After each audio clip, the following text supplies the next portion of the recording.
Next देखिए बेटा, defence mechanism of body against pathogen. Pathogen के अगेंस्ट में डिफेंस मैकेनिज्म जो है वो हमारी बॉडी में कैसे काम कर रहा है। The organism have evolved a variety of defence mechanism present हैं जो वायरस और अदर ऑर्गेनिज्म के अगेंस्ट में काम कर रहे हैं। मेनली दो टाइप हमें पढ़ने हैं, one is the non specific and other is the specific. एक बार ये चार्ट देख लीजिए बेटा, ये हमारा टॉपिक है डिफेंस मैकेनिज्म।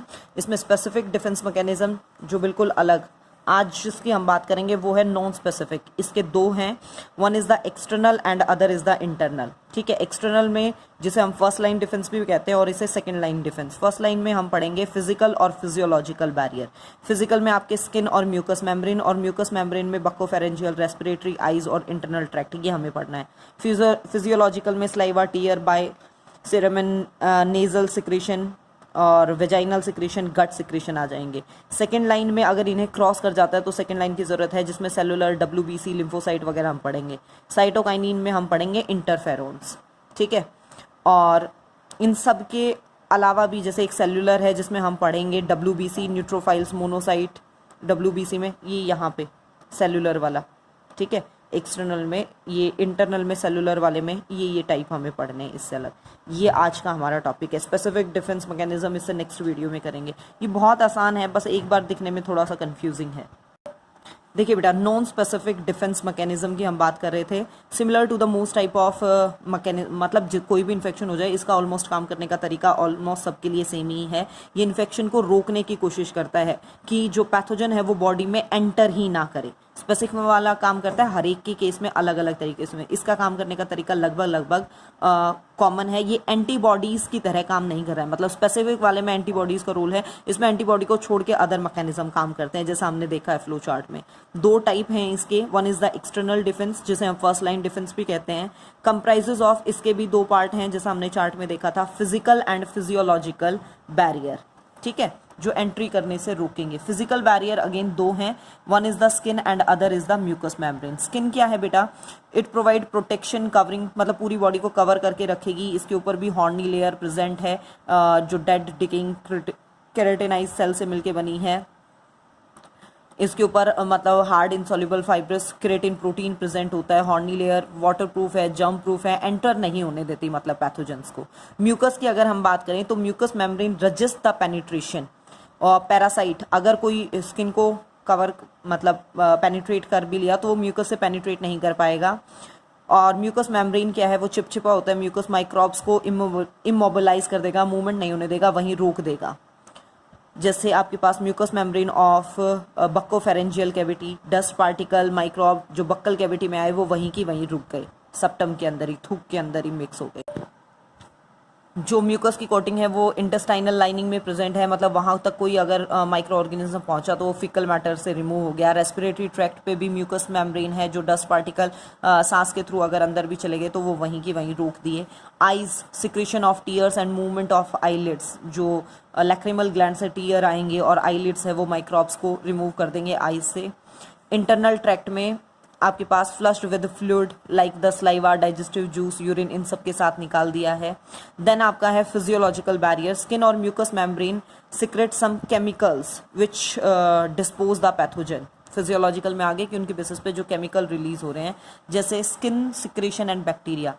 स्किन के ऊपर ऑयल और स्वेट ग्लैंड्स प्रेजेंट हैं जो कहीं ना कहीं क्या है, फैटी एसिड और लैक्टिक एसिड सिक्रेट करती हैं स्किन सरफेस के ऊपर, मतलब उस मीडियम को एसिडिक बना देते हैं। और इस एसिडिक मीडियम में जल्दी सी जो बैक्टीरियाज वगैरह माइक्रोब्स हैं वो ग्रो नहीं कर सकता। दूसरा क्या है, स्वेट के अंदर लाइसोजाइम एंजाइम है जो बैक्टीरिया को किल करता है। स्लाइवा में लाइसोजाइम है जो किल करेगा बैक्टीरिया को। गट सिक्रीशन एंड बैक्टीरिया की हम बात करें तो micro organism may escape the action of saliva, मतलब जो स्लाइवा के एक्शन से बच के स्टमक तक पहुंच गए हैं वो स्टमक के HCl मीडियम में, या जो प्रोटीन को डाइजेस्ट करने वाले एंजाइम है या इंटेस्टाइनल जूस में जो एंजाइम है उनके बेसिस पे वो ख़त्म कर दिए जाते हैं, डेड कर दिए जाते हैं। बाइल का pH 8 है, अल्कलाइन है, जिसके अंदर जो फॉरेन बैक्टीरिया वगैरह है चाइम में वो ग्रो नहीं कर सकते। टीयर्स के अंदर लाइसोजाइम एंजाइम है जो इन्फेक्शन, आई इन्फेक्शन से बचाता है। बहुत जो आंसू हैं वो भी काम के हैं, लेकिन बहुत ज़्यादा निकालते हो तुम लोग। नेजल सिक्रीशन, उसके अंदर भी लाइसोजाइम है। कैरुमिन जो ईयर वैक्स होता है, डस्ट पार्टिकल्स वगैरह को वहीं रोक लेता है और एंटीबैक्टीरियल कंपोनेंट की तरह वो काम कर रहा है। वेजाइनल बैक्टीरिया, लैक्टोबैसिलाई ये बैक्टीरिया प्रेजेंट है वहाँ बेसिलाई रोड शेप में। Live in the vagina, produce lactic acid, जो वहाँ जितने भी फॉरेन बैक्टीरिया वगैरह उनको मार देता है, इसलिए फ्रीक्वेंट वेजाइनल वॉश को अवॉइड किया जाता है कि कहीं ये बैक्टीरिया वॉश ना हो जाए। Then penetration of first line of defence, ये फर्स्ट लाइन ऑफ डिफेंस था। सम हाउ कि स्किन और म्यूकस मेम्ब्रेन इतना सब होने के बावजूद भी इन्वेड नहीं, मतलब रोक नहीं पाते हैं उस माइक्रोब्स को, और वो एंटर कर जाता है, तब काम करता है सेकेंड लाइन ऑफ डिफेंस। ठीक है, इंटरनल डिफेंस जिसे हम कहते हैं, सेकेंड लाइन ऑफ डिफेंस। इसके अंदर सेलुलर बैरियर और साइटोकाइनीज बैरियर काम करना शुरू करते हैं। सेलुलर बैरियर देख लिए बेटा, एक ये फुल फॉर्म देख लेना, PMNL, peripheral blood monocyte polymorphonuclear leukocyte. Cellular barrier देखिए, the body's internal defence carried on by cellular barrier, जिसके अंदर हमें मेन पढ़ना है WBC मैक्रोफेजेस। ये WBC ल्यूकोसाइट्स भी हैं। नंबर ऑफ ल्यूकोसाइट इंक्रीज, जब भी इन्फेक्शन होता है तो WBC का नंबर बढ़ जाता है। They also show the process diapedesis, मतलब बिल्कुल स्क्विज आउट होके वो नैरो कैपिलरीज में भी एंटर कर सकती हैं। ल्यूकोसाइट्स आर द की, मतलब हमारे सर्वाइवल का मेन यही है, हमें इन्फेक्शन वगैरह से सब बचा के रखते हैं। और जो इनका काम करने का तरीका है उनमें मेन है न्यूट्रोफिल्स और मोनोसाइट जो हैं वो काम करेंगे। न्यूट्रोफिल्स क्या हैं, ये फॉरेन मटेरियल को एंगल्फ करेंगे, डाइजेस्ट करेंगे, फेगोसाइटोसिस वहीं ख़त्म कर देंगे। मोनोसाइट क्या हैं, ये थोड़े से मोबाइल होते हैं, एक जगह से दूसरी जगह मूवमेंट शो करते हैं, और फेगोसाइटिक एक्टिविटी ये भी शो कर रहे हैं। और अगर बड़े साइज का पार्टिकल है जो फॉरेन मटेरियल है, एंटीजन है, तो ये मैक्रोफेज में कन्वर्ट हो सकते हैं, मतलब बहुत सारे मोनोसाइट मिलके एक बड़ा मैक्रोफेज बना देंगे। मैक्रोफेज जो नेक्स्ट पार्टी है हमारा, लार्ज फेगोसिटिक सेल्स हैं जो मोनोसाइट के एनलार्जमेंट जुड़ने से बने हैं। ये भी आपके पास दो तरह के हैं, one is the wandering macrophage, मतलब जो एक जगह से दूसरी जगह मूव करते रहते हैं।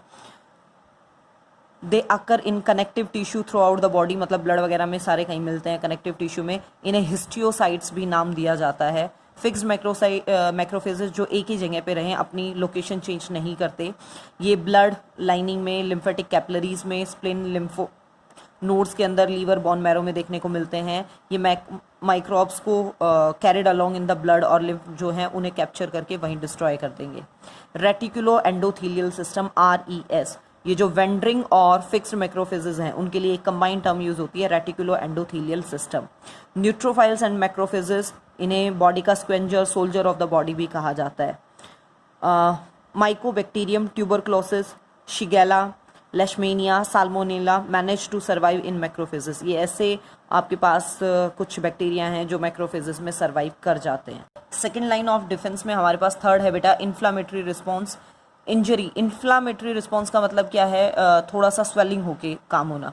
जैसे हम नॉर्मली आप ये नाखून के यहाँ साइड से अगर स्किन पार्ट को रप्चर कर लो तो यहाँ आपने महसूस किया होगा कि थोड़ा सा स्वेल हो जाता है, कई बार पस हो जाती है, हल्का सा ये एरिया गर्म हो जाता है, वो इन्फ्लामेटरी रिस्पॉन्स ही है। जो इंजरी हो गई उसमें से foreign matter, tissue, certain substance released by the damage cell initiate the formation of a blood clot. कहीं पे इंजरी हुई थी तो वहाँ ब्लड क्लोट हो गया। Clotting process check the loss of blood, उसके कारण ब्लड रुक गया इंजरी से निकलना। फॉरेन मटेरियल और in the wound produce toxic, लेकिन वहाँ पे अदर मटेरियल भी क्या है, फंस के रह गए। टॉक्सिक सब्सटेंस उन्होंने मतलब कोई की रिलीज करना शुरू कर दिया। विच किल द मास्ट सेल, जिसके कारण जो मास्ट सेल है वो फट जाएगी, आपके पास रप्चर करेगी और उससे रिलीज होगा मास्ट सेल से हिस्टामिन। ठीक है, ये हिस्टामिन एलर्जी में भी काम आएगा। इट कॉजेज डायलेशन, जिसके कारण जो कैपिलरीज हैं वो डायलेट होंगी, थोड़ी सी चौड़ी हो जाएंगी इस हिस्टामिन केमिकल के कारण। Small blood vessel surrounding the injury increase the permeability, जो उस इंजरी के आसपास स्मॉल ब्लड वेसल्स हैं उनमें फ्लो बढ़ जाएगा। एज अ रिजल्ट वहाँ पे ज़्यादा ब्लड आना शुरू हो गया तो रेडनेस हो जाएगी, वो एरिया थोड़ा सा गर्म हो जाएगा। Plasma leaks out into the tissues, plasma जो है वो टिश्यू स्पेस में लीक करना शुरू करेगा, जिसके कारण स्वेलिंग हो जाती है। This reaction is called inflammatory response, और इसी रिएक्शन को हम क्या नाम देते हैं, इन्फ्लामेटरी रिस्पॉन्स नाम दिया जाता है। The plasma that accumulates at the injured site dilutes the, मतलब जो प्लाज्मा इकट्ठा होता है वो टॉक्सिक मटेरियल को डाइल्यूट कर देता है। ठीक है, जिसके कारण मतलब उसका असर बहुत ज़्यादा नहीं होता, घाव पे उसके असर को कम कर देता है। Neutrophils are attacked by the histamine, neutrophils का अटैक होगा to the site of injury which it up the, और वो न्यूट्रोफाइल्स के हैं फॉरेन सब्सटेंस को वहीं खा के ख़त्म कर देंगे। सेलुलर डिफेंस जो सेकेंड लाइन था उसमें हमारे पास 5 हैं, 3 हम कर चुके। फोर्थ वन है हमारा फीवर। बॉडी टेम्परेचर इसमें बढ़ना शुरू हो जाता है, एंडोजिनस पायरोजन नाम के प्रोटीन के कारण जो मैक्रोफेजेस रिलीज करते हैं। जब पायरोजन का लेवल बढ़ गया, reach the brain, the bodies thermostat, तो हाइपोथैलेमस ऑर्डर देता है जिसके बेसिस पे क्या है, टेम्परेचर बॉडी का बढ़ जाता है और फीवर हो जाता है। कहीं ना कहीं अगर हल्का सा बुखार है तो वो इम्यून सिस्टम को एनहांस कर रहा है, बॉडी के लिए फ़ायदेमंद है, लेकिन बहुत ज़्यादा बढ़ जाए तो प्रॉब्लम हो जाती है। जो बैक्टीरिया को आयरन चाहिए as the temperature rises, hence the bacterial growth, high temperature पे बैक्टीरिया ग्रो नहीं कर पाएंगे, तो कहीं ना कहीं वो फीवर फ़ायदेमंद है। हल्की फुल्की हम दवाई ले लेते हैं उस टाइम पे, एंटीपायरेटिक्स जैसे पैरासीटामोल वगैरह है। कॉम्प्लीमेंट सिस्टम आपका जो पांचवा है वो कॉम्प्लीमेंट सिस्टम असिस्ट, ये कॉम्प्लीमेंट कर रहा है, मतलब खुद काम नहीं कर रहा है, दूसरों से काम करवा रहा है, उनको थोड़ी थोड़ी हेल्प करता रहता है, पुशअप करता रहता है। Of the body it consist of about, ये 20 प्रोटीन्स जो सीरम में प्रेजेंट है उनसे मिलके बना हुआ है। दे सिंथेसाइज्ड, जो, और ये 20 प्रोटीन्स कहाँ बन रहे हैं, लीवर के अंदर बनते हैं, ठीक है। और नॉन स्पेसिफिक आपके डिफेंस मैकेनिज्म में लास्ट आपका है cytokinin barrier, a special defence mechanism जो काम कर रहा है against the viral infection. It has no affect on micro organism, is cell invaded by a virus, ये काम कर रहा है बेटा वायरस, बैक्टीरिया वाले से इसे कोई मतलब नहीं है, वायरस के खिलाफ काम करेगा, एंटीवायरल प्रोटीन इंटरफेरोन बना देगा। और on reaching the near by, मतलब जैसे मान लीजिए वायरस मेरी यहाँ फिंगर में अटैक कर गया है, तो ये नेक्स्ट नियर बाय जो सेल है, ये इंटरफेरोन इस नियर बाय सेल को रजिस्ट बना देगा कि उस पर वायरल का इन्फेक्शन ना हो।